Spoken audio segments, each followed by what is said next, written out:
एक माह टीका चल रहा था। अन्यत्र अहंकारादि संघाते वादिनाम लौकिकानांच बोधाबोधो प्रसिद्धौ। अन्यत्र अहंकारादि संघात है, अहंकारादि संघात में ही वादी लोग और लौकिक लोग बोध और अबोध दोनों को स्वीकार करते हैं। तौच आत्मबोध अबोध संबंधात इति आत्मनो मुख्यो बोधाबोधो, और वह भी आत्मबोधाबोध के संबंध की वजह से है। इसलिए आत्मा में ही मुख्य रूपेण बोध और अबोध दोनों कहना चाहिए। आत्मनो एवं आत्म संबंधी एवं मुख्य बोधाबोधो यद संबंधाद अन्यत्र यदि उपचरते तत्र मुख्यम, क्योंकि नियम है जिसके संबंध से जिस चीज को हम अन्यत्र उपचार कर देते हैं, जो उपचार में प्रयोग होता है वह उसी में मुख्य रूप में रहता है, मानना चाहिए। यथा अग्नि संबंधात उदकस्य औष्ण्यम उपचारेण तथैव अग्नौ तन्मुख्यम। अग्नि का संबंध से औष्ण्यता का जल में औपचारिक प्रयोग हो गया, अतएव अग्नि में वो उस औष्ण्यता को मुख्य मानना चाहिए। तद्वत यहाँ पर भी है। आत्म संबंध से अहंकार आदि जो बोधाबोध स्वीकार किया जा रहा है, औपचारिक होने से आत्मा में ही बोधाबोध मुख्य मानना है। कितना सुंदर समझा दृष्टांत से। आत्मनिमित्त उच्छेद अन्यत्र बोधाबोधो तरी निमित्तत्वाद आत्मनो व्यापार प्रसंग। पूर्व पक्ष कह सकता है आत्मनिमित्त यदि अन्यत्र बोधाबोध हो गया मानोगे, फिर तो वहां पर क्या आत्मा में भी व्यापारवत्व मानना पड़ जाएगा। जैसे अग्नि में व्यापार हुए बिना अग्नि का जल के साथ संबंध कैसे होगा? यह आपत्ति कोई कहता है तत्र नहीं, कि उसी प्रकार से रात्रि और दिन के समान निमित्त निमित्त भाव भी समझना। पहले दृष्टांत केवल अन्यत्र आरोप मात्र में, और दूसरा दृष्टांत उसे व्यापार रहितत्व के नाम के लिए आदित्य का। कैसे वो दिखा रहे, यथा आदित्य सन्निधि असन्निधि मात्र निमित्त लोके रात्रि अनिभवदा। आदित्य का सन्निधि और आदित्य का असन्निधि मात्र से इस दुनिया में हम रात्रि और दिन का व्यवहार कर लेते हैं। सन्निधि है तो दिन और सन्निधि का भाव हो तो रात्रि। नहीं आदित्य कंचन स्वापयति उत्थापयति वा, क्योंकि कभी सूर्य आपको न सुलाता है न आपको जगाता है ना। सूर्य न आपको सोने कह रहा है न आपको जगने कहता है सवेरे होते ही। इसलिए आजकल तो रोज देखने के साफ दिख रहा है, लोग जो है पूरे रात भर जगे रहते हैं और दिन में सोते रहते हैं। सूर्य का आपका किसी प्रकार का नियंत्रण तो कर नहीं रहा है, दिन और रात बना नहीं रहा है। उसकी सन्निधि आश्रय से हम व्यवहार भले कर लेते हैं दिन और रात का, लेकिन वह दिन और रात निमित्त तक जो जगना और सोना है हमारे अंदर जो होता है, वह क्रियाओं के प्रति कोई निमित्त भाव भी नहीं होता। तारस व्यापार उसके अंदर नहीं है, वह न जगाता है वह न सुलाता है। अतो निमित्तत्व न व्यापारवत्व अविनाभूतम। इसलिए ये जो नहीं कह सकते यत्र यत्र निमित्तत्वम तत्र व्यापारवत्वम, ऐसी व्याप्ति तुम नहीं बना सकते हो। अविनाभूतम माने व्याप्ति, ऐसी व्याप्ति नहीं हो सकती है। यत्र यत्र निमित्तत्वम तत्र व्यापारवत्वमिति न अविनाभूतम, अर्थात ऐसी व्याप्ति नहीं हो सकती है। जो जो निमित्त होगा वहाँ कुछ व्यापार जरूर होगा, यह कोई जरूरी नहीं है। इस जपा कुसुम भी है, सन्निधि मात्र से स्फटिक में रंग को दे देता है, लेकिन वहां कोई व्यापार करता है क्या मैं रंग को डालने में? व्यापार के बिना ही वह कुसुमस्थ जो लालिबा है अरुण रंग है वो स्फटिक में आ जाता है। तद्वत यहाँ पर भी निमित्त होने मात्र से उस व्यापार मानना कोई जरूरी नहीं है। यथा सूर्य में कुसुम में आदि में देखा जाता है, उसी प्रकार आत्मा भी निमित्त है बिना व्यापार के ही। ननु आत्मनि बोध से नित्यत्व कथम कालावच्छेद द्वारा प्राग अज्ञासिशम शास्त्रार्थम इदानीं च जानामि पुनर्ज्ञास्यामि इति तत्राह दृष्टान्तम। एक और दृष्टांत मूल में समझाएंगे। कहते देखो लोक व्यवहार में होता है भाई बोध, यदि आत्मा का बोध रूपता नित्य है, फिर क्यों हम कहते पहले मैं नहीं जानता था। हाँ, प्राग अज्ञासिशम, और अब शास्त्रार्थम, पहले मैं शास्त्र के अर्थ को नहीं जानता था। और अब जानासी इदानीम च जानामि, इदानीम च जानामि और अब मैं जान रहा हूं, और पुनर्ज्ञास्यामि और आगे और भी जानते रहूंगा। इति तत्राह दृष्टान्तम, इस विषय में दृष्टांत देते हैं वही नित्यो औष्ण प्रकाशो इति तद विषय से कालावच्छिन्न कालावच्छ व्यवहार स्वरूपेण नित्य भी बोधे न विरुद्धते। जिस प्रकार से अग्नि और उष्णता, अग्नि में जो उष्णता और सूर्य में प्रकाशवत्ता नित्य है, फिर भी हम क्या करते हैं, कालावच्छेदन रात्रित्व कालावच्छेदन दिन का व्यवहार हम कर रहे हैं। उसी प्रकार से अग्नि में भी जब भी जल में जो औष्णता आया हुआ अग्नि में, वह अग्नि का स्वरूप भूता वस्तु है, नित्य है, फिर भी उसमें हम कालावच्छेदन का व्यवहार कर लेते। कभी अग्नि है, जलाता है, जला रहा है, धक्ष्यति अग्नि ही, देखो धक्ष्यति अग्नि ही, प्रकाशिष्यति सविता इत्यादि व्यवहार हम लोग कर रहे हैं कि नहीं करते हैं। मूल में भाषा में आया था पंक्ति, धक्ष्यति अग्नि ही, जलाएगा। अरे वो तो जलाने का स्वरूप वाला, जलाएगा क्या? अब नहीं जला रहा है क्या? अब नहीं जला रहा है और आगे जलाएगा। अब प्रकाशित नहीं किया कर रहा है, आगे प्रकाशित करेगा। माने व्यवहार कब हो रहा है? जब आग ठंडा हो गया, तब कहा जा रहा है धक्ष्यति अग्नि ही। रात्रि हो गया तो आप क्या कहेंगे? प्रकाशिष्यति अग्रिम दिने प्रातः काले आदित्य, अगला दिन सुबह होते ही सूर्य प्रकाशित कर देगा, प्रकाशित हो जाएगा, है ना। व्यवहार कालावच्छेदन व्यवहार हम करेंगे नहीं कर रहे। स्वरूपभूता होने के, प्रकाश भी स्वरूपभूत आदित्य में और औष्णता भी स्वरूपभूता है अग्नि में, फिर भी हम अपने औपाधिक व्यवहार को लेकर के उन वस्तुओं में व्यवहार कर देते। कालावच्छेदन है ही नहीं, वहां कालावच्छेदन है, ऐसे दोनों व्यवहार कर लेते। यथा तद्वत आत्मा में भी उपाधि वशा व्यवहार हो जाएगा, बोधा बोध दोनों का, इसे कोई दिक्कत है नहीं। तद्वत तीसरी प्रकार से यहाँ पर भी विषय से कालावच्छिन्न जो विषय है वह कालावच्छिन्न, अतएव कालावच्छेद व्यवहार स्वरूपेण नित्य बोधे न विरुद्धते। कालावच्छेदेन जो व्यवहार होता है वह स्वरूपभूता नित्य आत्मबोध में स्वरूप में भी कोई विरोध नहीं होता। कि यदि विषय ज्ञान मान रहा हूं वह विषय अनित्य है ना, क्योंकि आप शास्त्रार्थ विषय ज्ञान के बारे में कहा, शास्त्र का अर्थ मुझे पहले नहीं जानता था, अब मैं जान रहा हूं, आगे और जानूंगा। किस विषय में बोल रहे हो? शास्त्रार्थ विषय बोल रहे हो। शास्त्र प्रतिभा जीव ब्रह्म कित विषय को लेकर के भी कहोगे तो भी व्यवहार आएगा। तादृश ज्ञान पहले नहीं था, अब हो रहा है, आगे होते रहेगा। ये जो व्यवहार होगा विषय रूप उपाधि के कारण से, और विषय रूप उपाधि अनित्य है, आविद्यक है, अतः होने में आपत्ति नहीं है। ये कह दिया। आत्मनि बोधा बोधो सामंजस्य किम सिद्धांत। तब पूर्व पक्षी कहता है ठीक है, आत्म मान लो बोध और बोध दोनों स्वीकार कर भी लेंगे, इसे क्या लाभ होगा आपको? तब सिद्धांत मूल में कहते हैं भाष्य एवं सुख दुख बंध मोक्ष अधि अध्यारोपो लोक से तदपेक्ष तमसी आत्मनमेव वेद इति आत्मावबोधोपदेशेन श्रुतः केवलम अध्यारोपहारता। सुख दुख बंध मोक्ष आदि शोक मोह जितने भी आप कहो, ये सारी चीजें लोकस्य अध्यारोप, यह अहंकारावचिन चैतन्य के द्वारा कृत अध्यारोप है। तदपेक्षा उस अध्यारोप के दृष्टिकोण से उपदेश दिया जा रहा है तत्त्वमसि आत्मानमेवेद इति आत्मबोध उपदेशेन, आत्मा का अवबोध का कथन करते हुए श्रुतियां केवल उस अध्यारोप को दूर करना ही इनका प्रयोजन सिद्ध होता है। यथा सविता सौ प्रकाशेति आत्मानम इति तद्वत् असौ सविता प्रकाशेति आत्मानम। यह सूर्य अपने आप को प्रकाशित कर दे रहा है। सूर्य अपने आप को प्रकाशित करता है क्या? है? सूर्य तो प्रकाश स्वरूप ही है, वो कहाँ प्रकाशित करेगा अपने आप को? इन व्यवहार क्या हो रहा है?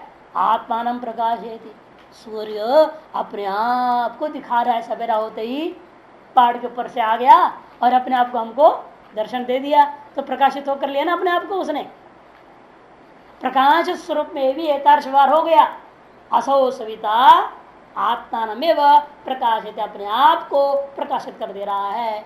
उसी पर हम लोग व्यवहार कर लेते, आत्मा आत्मानमेव वेद।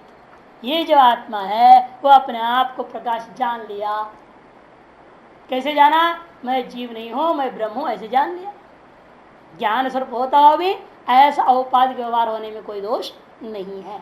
यथा सूर्य में होता है असौ सविता आत्मान प्रकाशयति, जैसे कि यह सूर्य अपने आप को प्रकाशित करता है, यह व्यवहार होता है। तद्वत अन्योपाधिकम आत्मनि बोध कर्तृत्व, इसलिए क्या निष्कर्ष निकला, अन्य उपाधिक ही आत्मा में बोध कर्तृत्व आ गया। आनंदगिरी आगंतुक विषय संबंधा तदुपरक्त रूपेण, है ना, आगंतुक विषय संबंधा तदुपरक्त रूपेण, उस उपाधि से उपरक्त रूपेण ही उपहित होकर के ही बोधस्य आगंतुकत्वे अपि, ज्ञान में भी आगंतुकत्व का व्यवहार हो गया।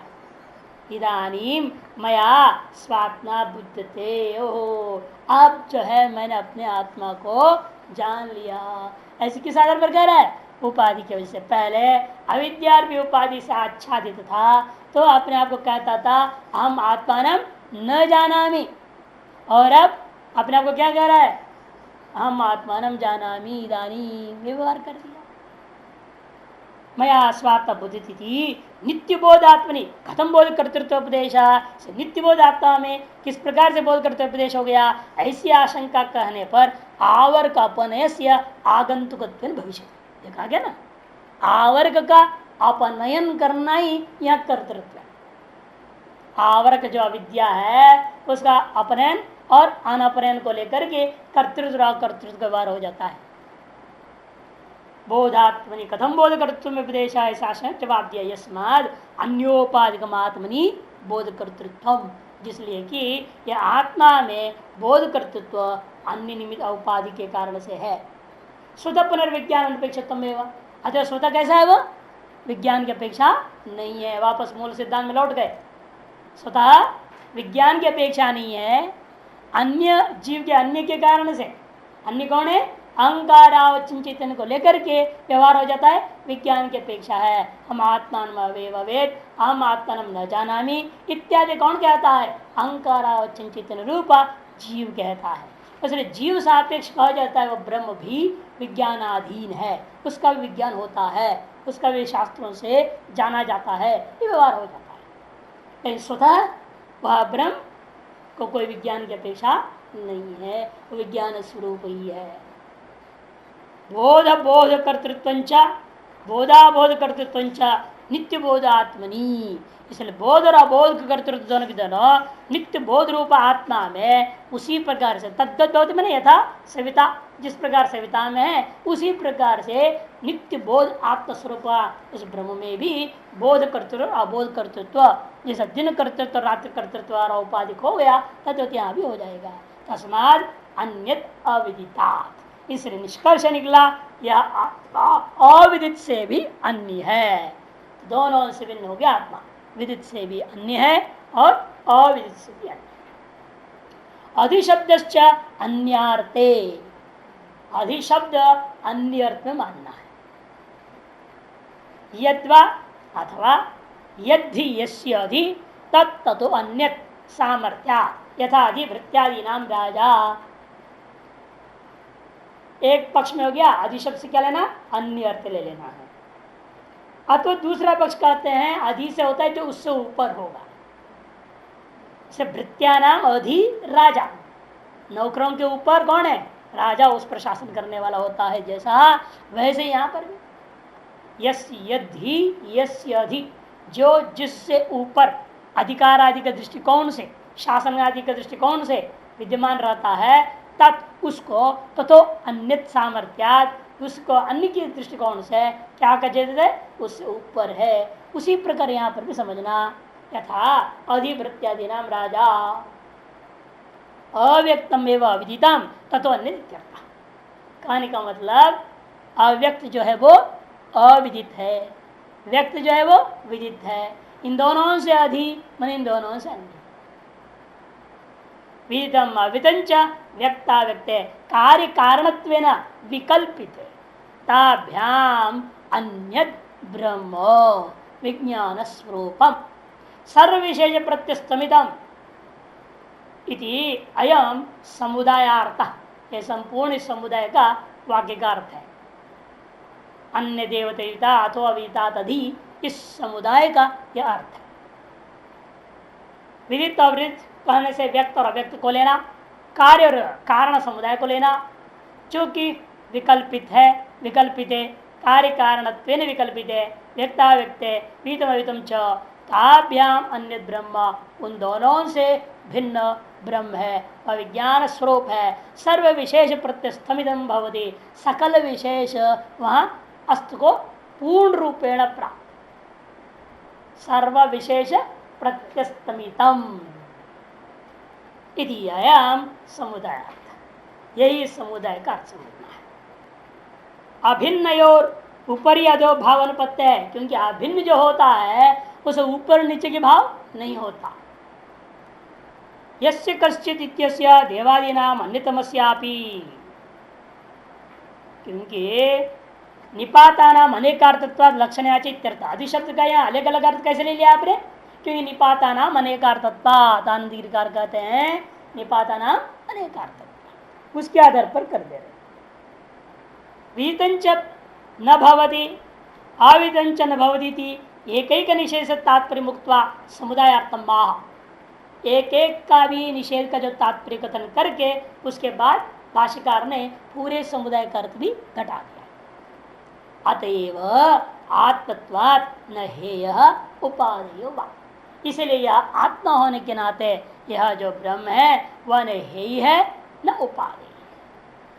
कारण होता तो उपादेय होता, कार्य में भी हेयता और उपादेयता दोनों ही चीज है, कारणों में भी हेयता और उपादेयता है, निर्भर होता है व्यक्ति के ऊपर हेय उपादेयता कार्य कारणों में, है कि नहीं? जो कोई साधन है, प्रत्येक साधन प्रत्येक व्यक्ति के लिए उपादेय नहीं है, प्रत्येक साधन प्रत्येक व्यक्ति के लिए हेय भी नहीं है, यानी जैसे जाया में स्यात् श्रुति कहती है, ठीक है, किसके लिए है? जो ब्रह्मचारी गृहस्थ आश्रम में जाना चाहता है उसके लिए है। गृहस्थी में जाना जो चाहेगा उसको तो जाया में स्यात् होगा, और उससे होगा पुत्र प्राप्त होगा, हम लोग को चाहिए इत्यादि कर्मादि भी करेगा। और जो व्यक्ति चाहता ही नहीं है, सन्यासी होना है, तो उसके लिए जाया साधन क्या करेगा? उसके लिए तो उपादेय नहीं है ना, हेय हो जाएगा। साधन वही है, लेकिन ब्रह्मचारी जो गृहस्थ आश्रम में जाना चाह रहा है उसके लिए उपादेय हो गया, और जो ब्रह्मचारी संन्यास आश्रम में जाना चाहता है उसके लिए वही साधन हेय हो जाता है। उसे कार्यों में भी है, कार्यों में भी इसी प्रकार से कार्यभूता घटादि वस्तु हैं आपके पास, वो घटादि वस्तुओं में भी आप क्या चाहते क्या नहीं चाहते, उसे हेय उपादेयता आपके अधीन है। अतएव कहते हैं कार्य कारण में ही हेय और उपादेयता होता है, और उन दोनों से भिन्न होने के नाते यह ब्रह्म कैसा है? हेय उपादेयता से रहित है, स्थापित हो गया। अन्य अन्य ने हेयम उपादेयम वा, क्योंकि जब भेद होगा वहीं पर अन्य ही अन्य के द्वारा हेय उपादेय हुआ करता है। आपसे भिन्न जो घट है, आपसे भिन्न जो स्त्री है इत्यादि आपके द्वारा हेय उपादेय हुआ करता है। आपका अपना स्वरूप आपके ही द्वारा हेय उपादेय नहीं होता। अन्यद ही अन्येन हेयम उपादेयम वा न तेनैव तत् यस्य कस्यचित् हेयम उपादेयम वा भवति, उसी के द्वारा उस खुद को ही, हाँ, किसी के कोई भी व्यक्ति ऐसा सामर्थ्यवान नहीं है जो खुद से खुद को ही हेय उपादेय कर ले। न कस्यचिदपि यस्य कस्यचिदपि, अने कोई देवता हो, चाहे ब्रह्मा हो, चाहे कोई भी हो, शिव हो, विष्णु हो, महान सामर्थ्यवान भी क्यों ना हो, वे लोगों के अंदर इतनी हिम्मत नहीं है कि अपने आत्मा को अपने से प्राप्त कर ले या हेय उपादेय कर ले, कोई नहीं कर सकता। इसलिए ऐसे कश्यप टिप्पणी देते हैं देवादि नाम अन्यतमस्या भी इत्यर्थ, देवादियों में भी देवता लोग हो या ब्रह्मा इंद्र विष्णु विष्णु कोई भी हो, कोई भी व्यक्ति अपनी आत्मा को अपने से ही हेय कर ले या उपादेय कर ले, या नहीं हो सकता। किसी को भी अपनी आत्मा न हेय होता है न उपादेय होता है, क्योंकि उनका अपना स्वरूप है, स्वस्वरूप न हेय होता है न उपादेय होता है। आत्मा च ब्रह्म सर्वांतर्यामित्वा, सर्वांतत्वात् है, गलत छपी है, जहाँ ठीक नहीं है, जो शुद्ध है तो ठीक है, बाद में छपा पुस्तक शायद सुधार दिए होंगे ना, सर्वांतर्यामित्वात् होनी चाहिए भाष्य में। आत्मा च ब्रह्म सर्वांतर्यामित्वात्, कहीं कहीं पर गलत छाप दिया है सर्वांतत्वात् करके, उसको ठीक कर सर्वांतर्यामित्वा अविषयाम अतो अन्यस्यापि न हेयम उपाधिम वह आत्मा जो ब्रह्म है वह सर्वांतर्यामी है, इसीलिए है वह विषय ही नहीं हो सकता। जो सर्वांतर्यामी होगा वह विषय कैसे हो जाएगा किसी का। टिप्पणकार बड़ा सुंदर दृष्टांत दिया, हाथ से हाथ को पकड़ो, ये नहीं हो सकता। अपने हाथ से अपने हाथ को पकड़ लो, हैं कैसे पकड़ेंगे? एक हाथ से दूसरे हाथ को पकड़ लोगे ना, लेकिन अपने हाथ से अपने हाथ को पकड़ना कैसे पकड़ेंगे? नहीं पकड़ सकते, क्योंकि हाथ अपना खुद स्वरूप है। हस्त स्वरूप, हस्त का अपना स्वरूप क्या है? हस्त ही है। वो उसको उससे कैसे ग्रहण करेगा? वो नहीं ग्रहण करेगा। इसलिए कहते हैं अतो अविषयत्वा, जिसलिए अविषय होने के नाते अन्यस्यापि मन इंद्रियादियों का भी विषय नहीं हो सकता। अविषय मतो अन्यस्यापि, अन्य शब्द अर्थ करते हैं इंद्रियादेरपि, इंद्रियादियों का भी विषय नहीं हो सकता। अतएव न हेयम उपाधिम वा, इसलिए भी वह हे नहीं है, यह उपाधि भी नहीं हो सकता। अरे ब्रह्म से भी कोई ना कोई तो मान लो ना, कोई ना कोई चीज है वो उसको ब्रह्म को पकड़ लेगा, है? कहते अन्य अभावाच्छ, अन्य अभावाच्छ, अन्य अभावाच्छ, और अन्य का अभाव होने से भी, अन्य निमित्तत्वात् और अन्य अभावाच्छ, एक अगला उसी का ही एक विस्तृत व्याख्या समझाता सूत्र है, ये 15वां सूत्र है। अन्य अभावाच्छ, अन्य का अभाव होने से भी, अन्य अभावाच्छ, अन्य का अभाव होने से भी, यदि भाष्यकार ये सूत्र बनाए इसकी व्याख्या पृथक करते ही नहीं है कि अब तक जो समझाया है उसमें अर्थ सिद्ध है। अन्य का वास्तव में अभाव है, क्योंकि विदित और अविदित से भिन्न है। विदित और अविदित क्या है? पहले बोल चुके हैं, अध्यास के द्वारा आरोपित है। लोकैर अध्यारोपित अपहारता, इसमें कह दिया लोक के अंदर अध्यारोपित क्या है? विदित और अविदित। अध्यारोपितत्वादेव वो क्या है? वो सत्य नहीं है, मिथ्या है, अभाव है। इस अन्य अभावच्च का पृथक व्याख्या नहीं करके सूत्र संकेत मात्र कर देते हैं। लोक अध्यारोपित जो कुछ भी है वह अन्य है, वो जो अन्य है उसका अभाव है। इति सुश्रुमा पूर्वेशाम आगमोपदेश। अब सीधे वापस मंत्र में लौटते हैं। इति सुश्रुम पूर्वेशाम, यह संकेत है आगमोपदेश की, परंपरा का उपदेश की। आत्मैव इदं सर्वम इति श्रुते है। टिप्पण का इसलिए श्रुति जोड़ दे रहे हैं। आत्मैव इदं सर्वमित्य श्रुतियां स्पष्ट कर रहे हैं। आत्मा से पूछा ही नहीं, सदैव इदम, सदैव इदम अग्रासिद एकमेव द्वितीयम इत्य श्रुतियां हैं, कुछ और था ही नहीं, यही है। और बीच जो दिखाई दे रहा है यह अन्यत्वेन जो परिदृश्यमान जगत है, ब्रह्म भिन्नत्वेन परिदृश्यमान जो जगत है, वादवंते चेन्द्रास्त वर्तमान पितृता के आधार पर मिथ्याभूत होने से उसके अस्तित्व ही नहीं माना जाएगा। इसलिए अन्य अभाव अच्छा कर। और यह सारी बात जो कही जा रही है वो आगम परंपरा से है, क्योंकि न विद्मः न विजानीमः, पहले गुरु बोल चुका है शिष्य को, भाई हम नहीं जानते हैं न सामान्य रूपेण न विशेष रूपेण कैसे इसका उपदेश दिया जाए, लेकिन तुम पीछे पड़ गए, भाई नहीं नहीं आपको तो कुछ न कुछ बोलना ही पड़ेगा, इसलिए मैं आचार्य परंपरा से तुमको सुना दे रहा हूँ। अन्य देवीतात अतो अवितात अधि, ये उस ब्रह्म का उपदेश है। शास्त्र परंपरा से हमारे पूर्वाचार्यों ने मुझे ऐसे सुनाया था, वही हम तुमको सुना रहे हैं। व्याचक्षिरे इत्य अस्वातंत्र्यम तर्क प्रतिषेधार्थं च, कहते ये जो है व्याचक्षिरे क्यों कहा है? इसलिए अस्वातंत्रता को दिखाने के लिए। कोई भी व्यक्ति इन शास्त्रों को स्वतंत्र रूपेण पढ़ करके समझ नहीं सकता, अस्वातंत्रता है। और लोग आजकल सब अपने आप पढ़ के सब लगे हुए हैं, अपने आप पढ़ लेते हैं, अपने आप पढ़ लिया और कहते हो गया, कोई गुरु की जरूरत नहीं, कुछ नहीं, सब पढ़ लिया। और फिर उलझे हुए रहते हैं, फिर भी इतना उलझे हुए हैं कि उनका समाधान ही ढूंढना मुश्किल हो जाता है। कई ऐसे आते हैं यहाँ ना अपने पास भी, सब तरह के लोग आते हैं, तो इस तरह के भी आ जाते हैं जो स्वयं गुरु है, स्वयं गुरु लोग हैं, तो परेशान रहते, बैठ ही नहीं पाते, न ध्यान होता है न भजन होता है, कुछ भी नहीं होता है, परेशान रहते, भागते रहते। फिर सोचते क्या करें महाराज, फिर आगे बोलते क्या करें। हम सोचते हैं बैठे हैं, चिंतन करें, जो वेदांत का। मैंने कहा वेदांत का चिंतन कैसे करो, तुमने पढ़ा है? मैं अपने आप पढ़ लिया, इसलिए तो तुमसे नहीं होता चिंतन, इसलिए चिंतन नहीं हो सकता है। जब गुरुमुख से सुनेगा तो कुछ दृष्टांत याद आ जाएंगे, कुछ रोज बात याद आ जाएगी। कई मैंने बताया कि एक बार एक को हमारे तो विद्यार्थी मैंने कई बार देखा है, वो अपने आप हंसते रहते, कहीं घूमते फिरते भी उधर चलते रहते हैं तो हंस रहे हैं। तो देखता क्यों हंस रहे हैं, उनको कोई दृष्टांत याद आ गया होगा, हमने तो पता है भैंसों में याद आ गया होगा, कोई ना कोई चीज याद आ गई होगी, तो इसलिए हंस रहे, आनंद ले रहे। चिंतन तभी तो होगा, तो अपने आप पढ़ लेगा, तो कहां से चिंतन होना है उस चीज का, इतना बैठ नहीं सकता। ये बात समझते हैं नहीं लोग। अस्वातंत्र्य और तर्क प्रतिषेधार्थं च, और तर्क का प्रतिषेध करने के लिए नहीं, ये शामति तर्क नापनया, कठोपनिषद में कहते हैं ये शामति तर्क नापनया। और ब्रह्म सूत्र में तर्क से प्रतिष्ठानात् सूत्र बना दिया, तर्क का कभी प्रतिष्ठा हो नहीं सकती, अब प्रतिष्ठित है तर्क।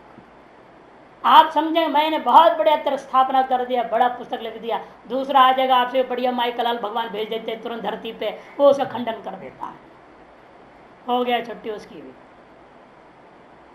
तर्क के द्वारा को सिद्ध करने की चेष्टा करो, वह आपके तक ही सीमित रहेगा। कई बार तो आपके जीवन जीते जी दूसरा आ जाएगा तर्क के खंडन करने वाला। ये तो हुआ, एक बहुत बड़े न्यायिक थे रघुनाथ शिरोमणि जी, बहुत प्रसिद्ध धुरंधर न्यायिक ने बड़ा ग्रंथ लिखा, खंडन मंडन सब का तर्क से सब सिद्ध कर दिया।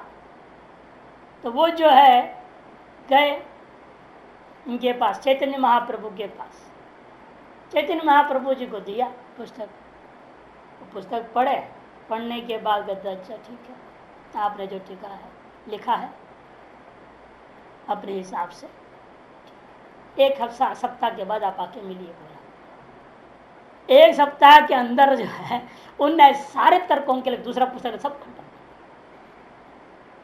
शिरोमणि की आंखों में आंसू लगी, क्या हो गया, मेरा सारा जिंदगी का मेहनत एक हफ्ता में स्वाहा हो गया, इन्होंने एक हफ्ता में तो खत्म कर डाला। बड़ा दुखी हो गया, और उनकी स्थिति को देख के चैतन्य महाप्रभु समझ गए कि ये अब जिंदा नहीं रहेगा, मर जाएगा, आत्महत्या कर लेगा। ईश्वर ने कहा देखो चलो मेरे साथ आओ।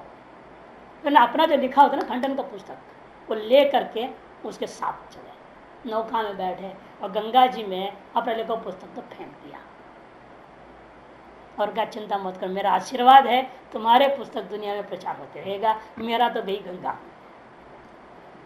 तुम्हारा खंडन नहीं होगा, संतों की कृपा। इन वास्तव में तर्क कभी प्रतिष्ठित हो नहीं सकता, उसका भी खंडन करने के बाद पैदा हो ही गए। पहले चैतन्य महाप्रभु अपने पुस्तक तो मिटा दिया, लेकिन दूसरे लोग उसके मरने के बाद और भी हुए, पक्षधर मिश्र वगैरह, उन्होंने भयंकर खंडन कर दिया उसका। उन विन्याय ने बनाया बहुत, वैसे रघुनाथ शिरोमणि की खोपड़ी बहुत जबरदस्त खोपड़ी थी, वे साधारण व्यक्ति नहीं थे।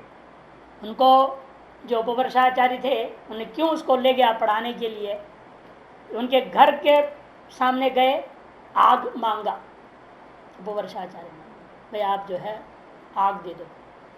वो बच्चा ने देखा कि अब आग कैसे ले जाऊं, कैसे दूं इनको, खाली हाथ में कैसे मांग रहे हैं, ठीक नहीं है। और उसके अंदर गया घर में, तो अंदर ही कुछ नहीं दिखाई दिया। फिर पड़ोस के घर में गया, वहाँ आग थी, अब लाए कैसे ये महात्मा को देने के लिए। उसने तुरंत वहाँ हाथ पे मिट्टी ले लिया, मिट्टी लेकर के पड़ोस के माता को कहा इस पर आग डाल दो। और ये उपवर्ष देख रहे थे बालक का बुद्धि कितना तीक्ष्ण है।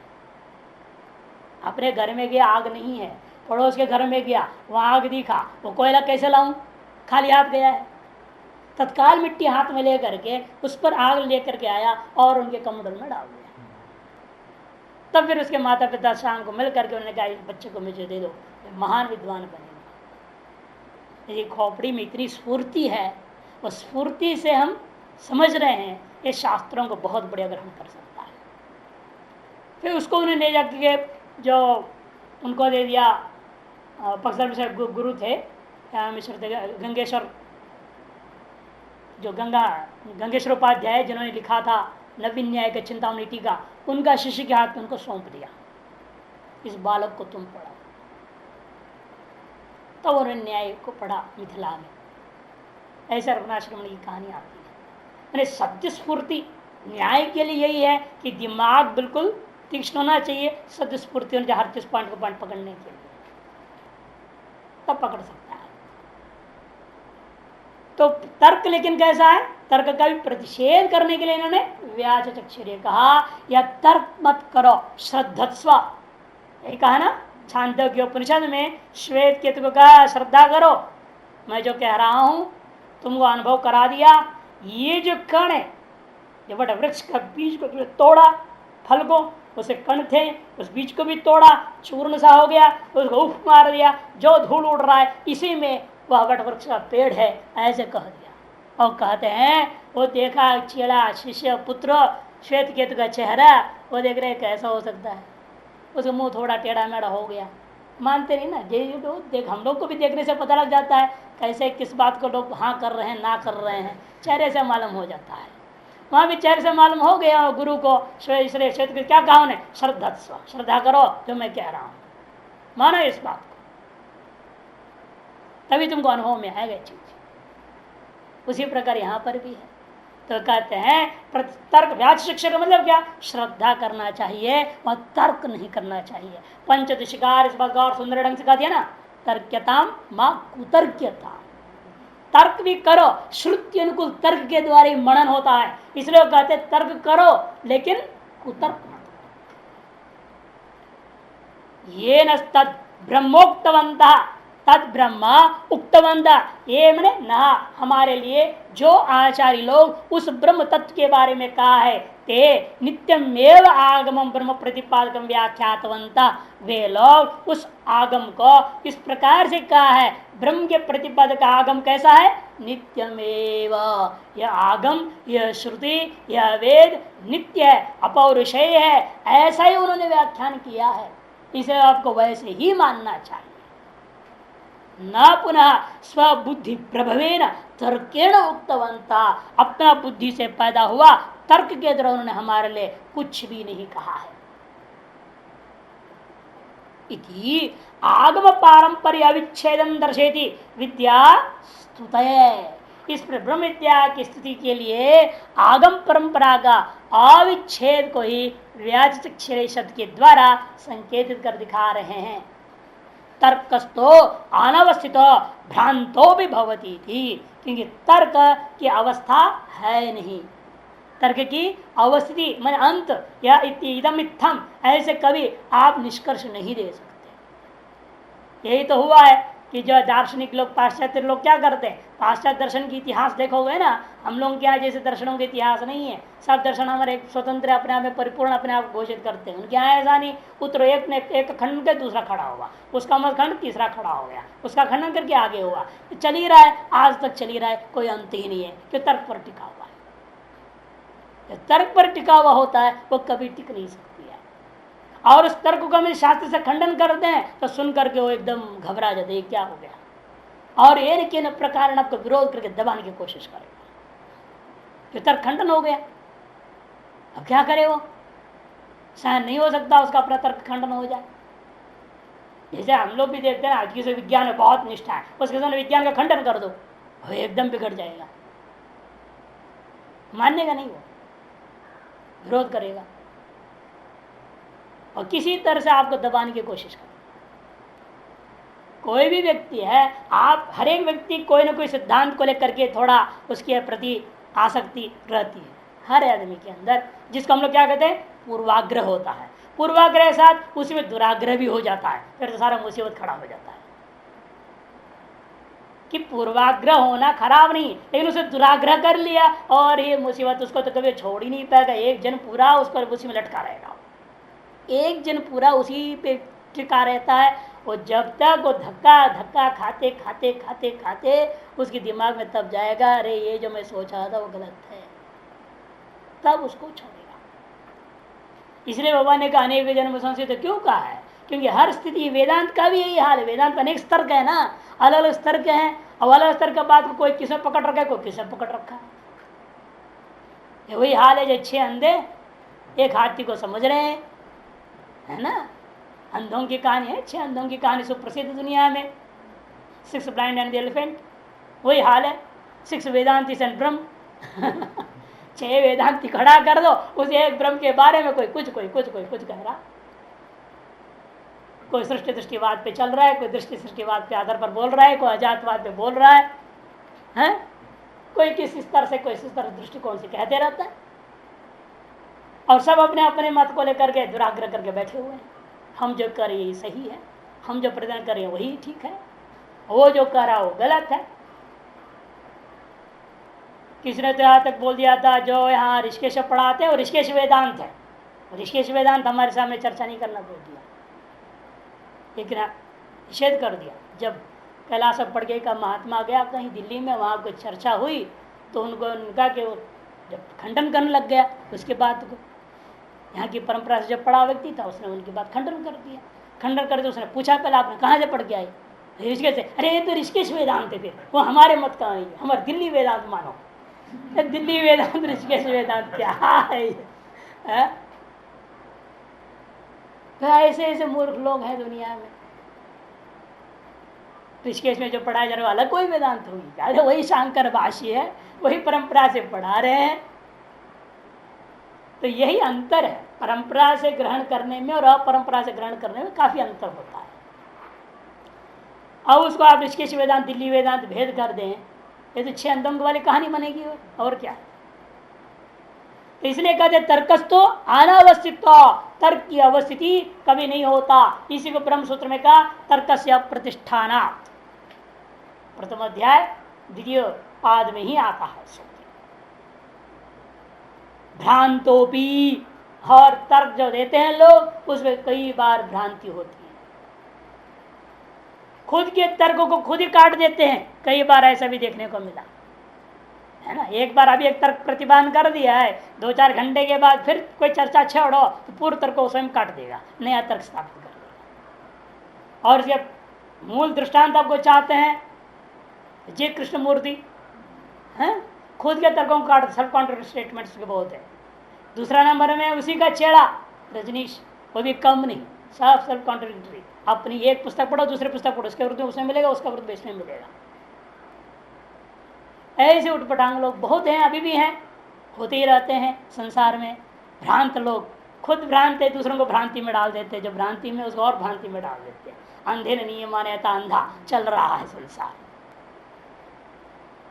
इसलिए व्यास शिक्षण अस्वातंत्र तर्क निषेधार्थम सूत्रम विवरण होती ये नस्तदिति।